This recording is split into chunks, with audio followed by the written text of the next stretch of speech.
ಗೊಂದಲಗಳೇನಿರಲಿಲ್ಲ, ನೀಟಾಗಿ ಕತೆ ಹೋಗಿದೆ. ಹಾಗಾಗಿ ಕಾಮಿಡಿ ಕೂಡ ನಮಗೆ ಬೇಕಾದಾಗ ಲೈಟಾಗಿ ಕಾಮಿಡಿ ಕೂಡ ಚೆನ್ನಾಗಿತ್ತು. ಹಾಗಾಗಿ ಏನು ಬೋರ್ ಹೊಡಿಲಿಲ್ಲ, ಚೆನ್ನಾಗಿತ್ತು.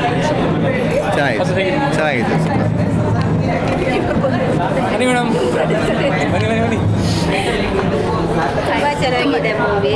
ತುಂಬ ಇದಿದೆ. ನೀವು ಥಿಯೇಟ್ರಿಗೆ ಬಂದು ನೋಡಿ. ಕಷ್ಟಪಟ್ಟು ಒಂದು ಮೂವಿ ಮಾಡಿದ್ದಾರೆ. ಇದನ್ನ ಚೆನ್ನಾಗಿ ಇದು ಮಾಡಿ ಅಂತ ನಾವು ಕೇಳ್ಕೊತೀವಿ. ಥಿಯೇಟ್ರಿಗೆ ಬಂದು ನೋಡೋದು ಹೊಸೊಬ್ಬರನ್ನು ನೀವು ಇದು ಮಾಡಿ ಅಂತ ಪ್ರೋತ್ಸಾಹಿಸಿ ಅಂತ ಕೇಳ್ಕೊತೀವಿ ಅಷ್ಟೇ. All the best. ಓಕೆ, ಚೆನ್ನಾಗಿದೆ. ಇದೊಂದು ಫ್ಯಾಮಿಲಿ ಸ್ಟೋರಿ ಇದೆ. ಸ್ವಲ್ಪ ಬಡ ಹುಡುಗ ಶ್ರೀಮಂತ ಹುಡುಗಿನ ಮದುವೆ ಆದರೆ ಏನೆಲ್ಲ ಕಷ್ಟ ಅನ್ಭವಿಸ್ತಾನೆ. ಕಷ್ಟ ಅನ್ಬಿಟ್ಟು ಪ್ರೀತಿ ಸಕ್ಸಸ್ ಆದಮೇಲೆ ಅದು ಮುಂದೆ ಜೀವನದಲ್ಲಿ ಏನೇನು ಬರುತ್ತೆ ಆಗೋಳ ಘಟನೆಗಳು ಇಲ್ಲಿ ಈ ಫಿಲ್ಮಲ್ಲಿ ತೋರಿಸಿದ್ದಾರೆ. ಸೊ ಒಟ್ಟಲ್ಲಿ 100% ಸಕ್ಸಸ್ ಆಗುತ್ತೆ. ಚೆನ್ನಾಗಿದೆ. Thank you. ಈಗ ಯಂಗ್ ಜನರೇಷನ್ ನಿಮ್ಗೆ ಹೆಂಗೆ ಅನಿಸ್ತು ಮೂವಿ? ಚೆನ್ನಾಗಿದೆ.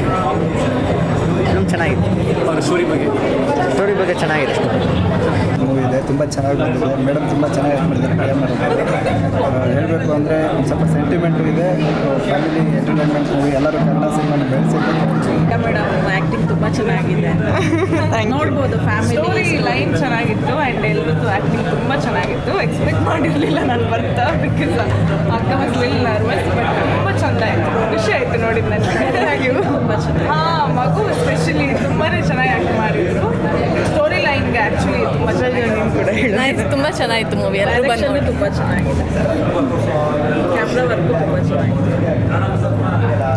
Thank you.